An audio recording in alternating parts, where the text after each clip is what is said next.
Bonsoir à toutes et à tous, soyez les bienvenus sur Monaco Info. Je suis ravi de vous retrouver pour cette édition de milieu de semaine. Les passionnés de F1 comptent les heures avant les essais et le Grand Prix de ce week-end. En attendant, certains pilotes, dont Charles Leclerc, Carlos Sainz et Fernando Alonso, étaient sur la pelouse du Stade Louis II pour le retour du célèbre match caritatif de la Star Team for Children. Fuyez-vous Monaco cette fin de semaine ou au contraire avez-vous envie de vivre cette atmosphère unique au monde? C'est la question que nous vous avons posée. Eh bien, les avis sont tranchés. Qu'en est-il des packages proposés pour vivre au plus près ce Grand Prix, que ce soit sur des yachts ou dans des lieux insolites?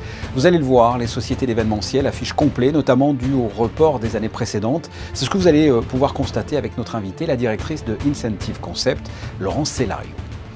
Les pompiers de Monaco ont reçu un caisson très particulier destiné aux interventions en cas d'incendie de véhicules hybrides et électriques, un caisson déjà opérationnel pour le Grand Prix. Nous serons avec une jeune créatrice de mode à l'occasion de la Monte Carlo Fashion Week. Inès Bensala a conçu sa propre marque monégasque, Inessa Création, une gamme de vêtements qui se veut éthique et responsable.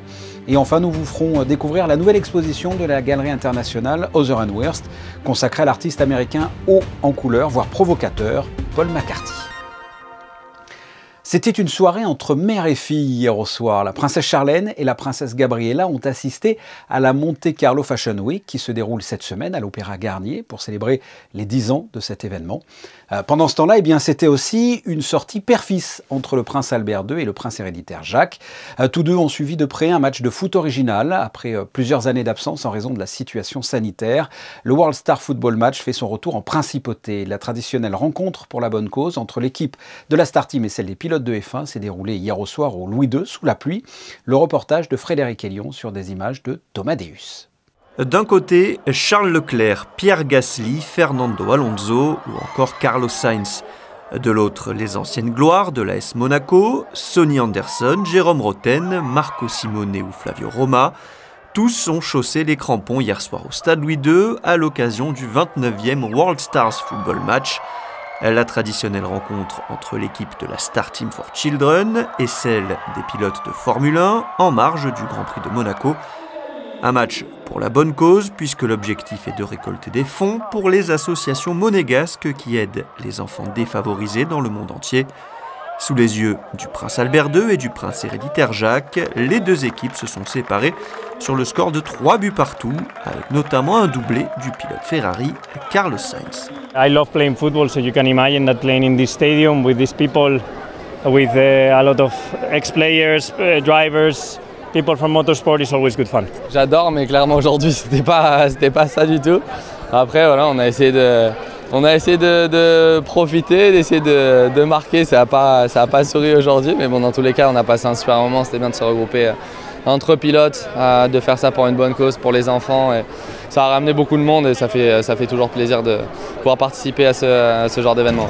Coéquipiers sur la pelouse du Louis II mardi soir, Pierre Gasly et Carlos Sainz seront de nouveau adversaires sur la piste dès vendredi, à l'occasion du début du week-end du Grand Prix de Formule 1 de Monaco. Justement, que ferez-vous pendant cette période du Grand Prix? Fuirez-vous la principauté? Serez-vous devant votre écran, sur Monaco Info par exemple, pour suivre la course? Ou tout simplement dans les tribunes? Vanessa Dessy vous a posé la question. Oui, je reste là, vous savez.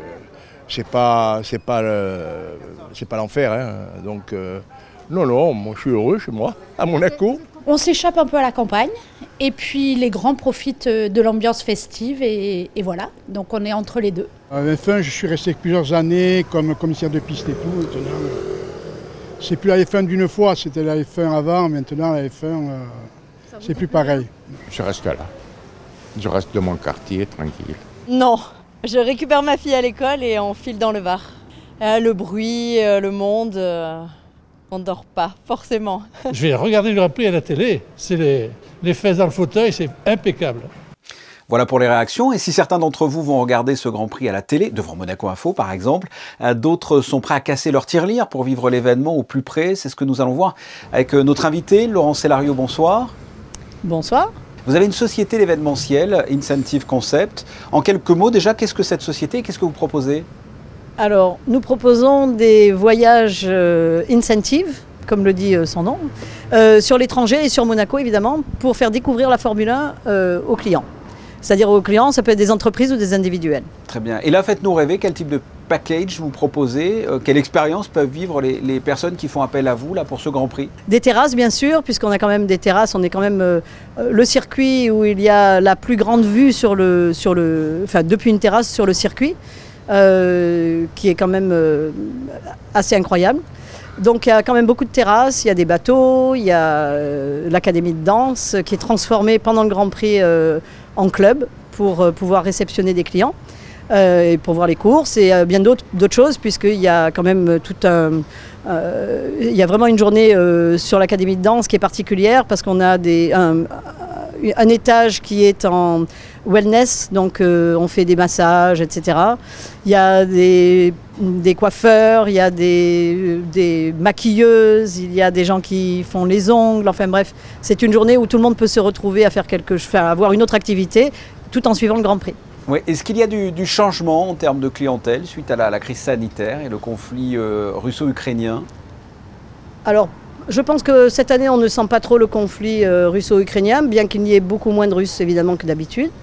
Cela étant, je pense que ça, on risque de le sentir plus l'année prochaine.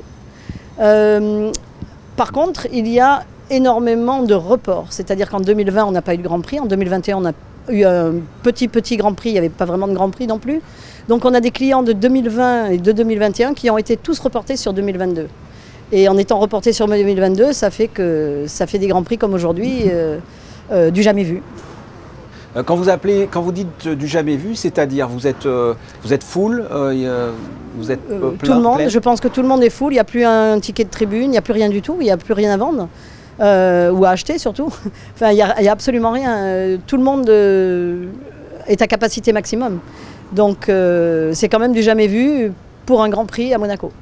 Donc j'allais vous demander si effectivement le fait que le monégasque Charles Leclerc ait une voiture particulièrement performante cette année et puis alors non plus en tête du championnat mais en haut en tout cas du classement, j'allais vous demander si ça boostait les ventes. Il n'y a même pas eu besoin parce que ces reports finalement ont permis de tout remplir cette année, c'est bien ça? Exactement, c'est ça. En fait, déjà en début d'année, pratiquement tout le monde était plein. Déjà en janvier, hein, je vous parle de janvier 2022, parce qu'il y avait tellement de reports qu'il n'y avait pas de possibilité d'ajouter trop de groupes ou de grand nombre de personnes en tout cas. Donc effectivement, c'est juste une question de report, je pense, bien que nous sommes très heureux que Charles soit au top et nous lui souhaitons bien sûr d'être champion du monde cette année. Et vous serez où justement dimanche dans l'après-midi personnellement? Moi, personnellement, je serai en backstage pour m'assurer que tout va comme il faut. Non, je regarde en général jamais le Grand Prix, je le regarde en différé parce que je ne peux pas le regarder. C'est comme ça. C'est comme ça. Laurence Célario, merci d'avoir répondu à mes questions. Merci à vous. À bientôt. À l'année prochaine. À l'année prochaine, pourquoi pas. Ouais, ouais. Place au point info avec vous, Christine Datomel, puisque l'on parle du Grand Prix. Charles Leclerc a répondu aux questions des journalistes avant le jour J. Bonsoir Fabien, bonsoir à tous. Dans cette conférence de presse, Charles Leclerc a avoué ne pas croire à la malchance et aurait préféré arriver chez lui, bien sûr, à Monaco en position de leader. Mais le coup d'arrêt qui s'est produit à Barcelone à cause d'un problème technique ne lui donne pas, malheureusement, cette opportunité. Charles Leclerc a dit également avoir franchi un cap en performance pure. Concernant l'usure des gommes, un grand bond en avant a été fait et le problème serait donc résolu. Pour lui, il s'agit d'un bon début de saison et son travail avec le team est précieux. Après toutes ces années qui ne lui ont pas souri à domicile, Charles Leclerc espère que la roue va tourner enfin et notamment ce week-end car il s'agit d'une saison, rappelons-le, importante où chaque point compte. Nous retrouverons donc Charles Leclerc pour ce Grand Prix à la maison. Oui, le départ du Grand Prix sera donné dimanche à 15 h. Sachez que vous pourrez suivre sur notre chaîne les essais libres vendredi à 13h50 et à 16h50. Samedi, ce sera à 12h50 puis à 15h50 pour les essais qualificatifs. Et enfin, dimanche, vous pourrez suivre la mise en place sur la grille de départ dès 14h30 sur Monaco Info et la course, bien sûr, à 15 h. Un rendez-vous à ne pas manquer sur Monaco Info avec nos spécialistes que sont Christophe Pacaud, Frédéric Hélion et Franck Phillips. Après 2 ans d'absence, la fondation Cédric et Christophe Lejac étaient de retour pour sa traditionnelle soirée annuelle du côté de la tour de la direction de course de l'ACM. Effectivement, une soirée organisée en partenariat avec l'Automobile Club de Monaco qui a réuni plus de 300 personnes pour lancer les festivités de cette semaine de Grand Prix de Formule 1. Les 2 parrains de la soirée, les pilotes Jean Alésier et Jacques X, entouraient 3 des athlètes soutenus actuellement par la fondation. Le tennisman Luca Catarina, la jeune skieuse Ambre Bellé et la jet skieuse Lisa Cossin-Battaglia. La totalité des bénéfices récoltés lors de cet événement a été reversée à la Fondation qui vient en aide à 2 jeunes athlètes dans le développement de leur carrière. En gymnastique, l'Étoile de Monaco affronte Antibes demain en top 12. Oui, en effet, les gymnastes de Thierry Hem sont en demi-finale de ce championnat qui correspond à l'élite de la gymnastique française. Le derby azuréen aura lieu demain à 16h à Antibes. Cette opposition aura lieu malheureusement à huis clos, mais elle pourra être suivie depuis le compte Instagram de l'Étoile de Monaco. C'est un adversaire de qualité que les Monégasques vont affronter, puisque Antibes compte pas moins de 32 titres de champion, mais ils vont bien évidemment tout donner pour décrocher une place en finale. Nous y reviendrons dans notre édition de vendredi. Merci Christina. Le corps des sapeurs-pompiers de Monaco vient de se doter d'un caisson destiné à prendre en charge des véhicules hybrides ou électriques en cas d'incendie ou de défection de batterie. Un outil qui a été présenté cet après-midi. Reportage de Frédéric Elion et Alexandra Marangoni. Isolé, contrôlé, traité. Le corps des sapeurs-pompiers de Monaco vient d'acquérir un caisson de traitement des véhicules à énergie alternative pour traiter le risque d'emballement thermique des batteries. L'idée est d'intervenir dans une zone de quarantaine, loin de la population, en cas d'incident sur un pack batterie avec émanation de gaz très toxiques. D'où la création de ce caisson maritime, isolé, avec des matériaux capables de résister à des températures de 1100 degrés, une première mondiale. Si on a un feu généralisé, on va l'éteindre. Après, on couvre avec cette couverture qui est spécifique, qui permet de résister au feu, qui permet de bloquer les produits toxiques et d'isoler électriquement le véhicule également.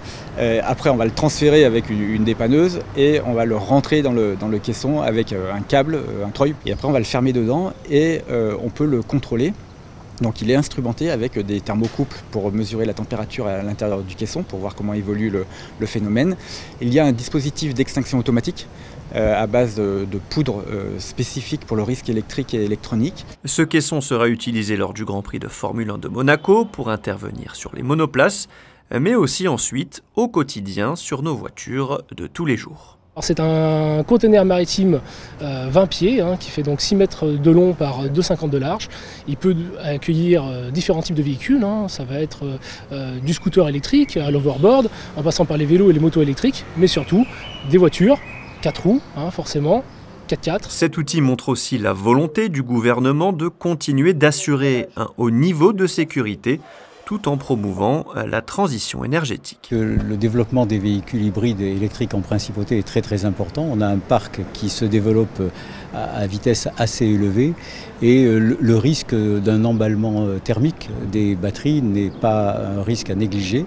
Il faut le relativiser bien évidemment parce que ce sont des voitures qui sont assez fiables, mais néanmoins c'est un risque qu'il faut que l'on prenne en considération et notamment compte tenu des dégagements thermiques et toxiques que cela peut générer. Le caisson restera à la caserne de Fontvieille le temps du Grand Prix de Monaco, les F1 nouvelle génération étant désormais des monoplaces hybrides. Son emplacement définitif sera ensuite déterminé en concertation avec le gouvernement. Ce caisson est destiné à être utilisé tout au long de l'année, mais il est déjà opérationnel pour le Grand Prix. Sachez que toutes les monoplaces sont désormais hybrides. La Monte Carlo Fashion Week célèbre ses 10 ans à la salle Garnier de ce lundi à vendredi. Vous l'avez vu en début de journal avec la présence de la princesse Charlène et la princesse Gabriella. 17 créateurs ont été sélectionnés avec cette année une mise en lumière de la mode éthique et durable. À cette occasion, la mission pour la transition énergétique a donné la parole à plusieurs acteurs de la mode, dont la créatrice de la marque Inessa Création, qui est notre invitée. Inès Bensala, bonsoir. Bonsoir. Parlez-moi de votre marque Inessa Création, qui est une marque monégasque. Alors Inessa Création, pour moi, c'est une façon de pouvoir peindre sur les murs de sa propre destinée. En tant qu'artiste designer, pour moi, ce mariage parfait entre l'art, l'expression de soi, ainsi que la création, le savoir-faire et la transmission d'un héritage aujourd'hui qui est la couture et qui est en quelque sorte moins développé, m'intéressait. Étant donné que le côté histoire, recherche, art, couleur et du coup cette curiosité qui me poussait à toujours en vouloir et en savoir plus sur tout ce qui m'entourait m'a permis de créer ce concept et de comprendre à travers les expériences de vie. You are the creator of your life, ça veut dire que vous êtes le créateur de votre propre vie. Ah bah c'est bien dit, dites donc. Quelle est votre marque de fabrique, tout simplement? Okay. C'est beaucoup de couleurs, c'est du jean, c'est des matières en particulier. Qu'est-ce que vous faites? C'était vraiment tout ce qui était pièce unique sur jean, cet artisanat, cette peinture, ce upcycling, vraiment tout ce concept est né de là. Et les pièces uniques qui ont fait notre force et qui sont aujourd'hui notre marque de fabrique sur tout support, notamment l'iconique veste en jean du Lion, qui est la pièce phare justement de nos collections, fait que aujourd'hui c'est ce qui nous permet justement de peindre sur la destinée d'autres personnes, étant donné que ce sont des interviews personnalisées qui me permettent d'en savoir plus sur les couleurs et les parcours de la personne, pour ainsi lui créer une pièce unique qui la représente, avec des dates, des symboles et des écritures qui lui parlent et qui le touchent, pour qu'il puisse ressentir une émotion et ainsi s'imposer dans la société. Voilà. Et vous êtes la nouvelle ambassadrice donc, du Pacte national de la transition énergétique. Expliquez-moi ce que ça implique et comment on devient comme ça ambassadrice en termes de transition énergétique. Nos valeurs éco-responsables et éthiques sont primordiales chez Inessa Création. De plus, ce savoir-faire et cette façon d'avancer vers le futur tous unis et de commencer à agir maintenant m'a de suite plu, et ainsi que les équipes. Quand j'ai pris conscience du projet, j'ai de suite voulu signer avec ma marque et par la suite devenir ambassadrice pour promulguer toutes ces valeurs que Monaco soutient, ainsi que nous pouvons faire agir à travers une sorte d'artisanat ou de savoir-faire et d'explication, notamment lors de conférences organisées comme là aujourd'hui. Et qu'est-ce qu'une mode éthique et responsable? Ça se traduit comment en fait? Alors une mode éthique et responsable, c'est une mode consciencieuse de bien faire et soucieuse aussi de bien faire. C'est une mode qui se cherche, qui se dépend et qui se reconnaît chez des personnes qui ont une sorte de conscience dans leur acte, dans leur sensibilité. C'est aussi une partie de prise de conscience et d'humanité aussi, de bienséance, de respect de l'autre, mais aussi du côté éco-durable, de recherche, de préservation de l'environnement, de la faune et de la flore, ainsi que des matériaux que nous utilisons dans notre quotidien et qui sont malheureusement néfastes pour notre entourage, ainsi que pour notre écosystème. Et concrètement, ça veut dire que vous utilisez certaines matières, que vous n'utilisez pas d'autres matières? Totalement, notamment nos packages sont totalement biodégradables en grains de maïs, donc ils sont compostables en 180 jours, ça devient du compost qu'on peut planter et du coup on peut avoir des fleurs, des graines, tout ce qu'on veut. Donc ça c'était magique pour moi quand j'ai découvert ce concept et que je me suis intéressée à tout ce savoir-faire. Il y a aussi les sachets en plastique faits d'algues pour que si jamais on les jette, parce qu'au bout d'un moment il y aura toujours des gens qui feront ça, du coup ça ne sera pas toxique pour les tortues et les animaux, donc ça c'est cool. Et il y a aussi beaucoup de façons de faire, notamment avec le Jersey Bio. Produire local, c'est produire consciencieux et c'est produire vert. Même si, en tant que jeune designer, il y a aussi certains coûts à prendre en compte. Aujourd'hui, je suis contente parce qu'il y a beaucoup cette façon d'upcycler, de recycler et de montrer aux jeunes comment on peut réinventer la mode pour être soi, tout en réutilisant et en récupérant des habits pour leur redonner vie. Vous participez donc à nouveau à la Monte Carlo Fashion Week. Qu'est-ce que ça représente pour vous ? Pour moi, la Monte Carlo Fashion Week, c'est ma maison. C'est vraiment ma famille et c'est là où j'ai été découverte en 2019. J'ai une affection toute particulière pour l'équipe ainsi que pour la place de la Monte Carlo Fashion Week et la vision du projet à son échelle, étant donné que le but, c'est de poser Monaco sur la map et d'être du coup tels que Milan, Paris, New York. Et je suis très fière de faire partie du comité directeur qui permet de poser petit à petit, de monter les marches pour pouvoir accéder à cette chose et ce statut et faire rayonner une image d'excellence à l'international de Monaco, ainsi que son savoir-faire qui mérite d'être largement promulgué, ainsi que son histoire et son héritage. Inès Bensalah, merci. Merci à vous. À la Galerie internationale Hauser & Wirth a dévoilé sa toute nouvelle exposition consacrée à l'artiste américain haut en couleur Paul McCarthy.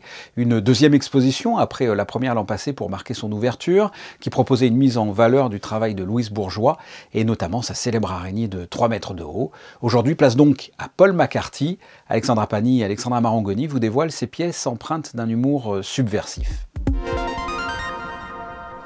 Il fait partie de ces artistes provocateurs, à la fois adulés et critiqués. Le travail de Paul McCarthy ne laisse pas de marbre. Bousculer la morale pour dénoncer et parodier la société actuelle et ses travers. La Galerie internationale Hauser & Wirth, installée depuis tout juste un an, a choisi de proposer au public monégasque un projet historique de l'artiste pour marquer le 20e anniversaire de ses Pirates, inspiré de la célèbre attraction du parc Disney, Pirates des Caraïbes. Paul fait une métaphore avec cette exposition, puisque en 2001, au moment où il va commencer cette série, c'est le moment où George W. Bush a décidé d'envahir l'Irak. Et donc il va réaliser en fait autour d'une performance, d'une vidéo que l'on montre dans l'exposition, qui est transférée ensuite dans un portfolio. Et il va faire une caricature du kitsch et de toutes ces sortes de pensées positives et cette société du spectacle. Paul McCarthy est l'un des artistes majeurs de la galerie. Il y est représenté depuis les années 90. Il travaille de multiples médiums à travers la performance, la sculpture, le dessin, la peinture, la photographie et vidéo. C'est un artiste extrêmement important de Los Angeles qui est connu pour ses provocations et pour son univers assez unique qui est construit autour de la performance. Et il va donc détruire ces sculptures et il va en rester ces formes et ces motifs que vous verrez dans l'exposition, qui sont très, très abîmés et donc on a tous concentré de violence dans ces images.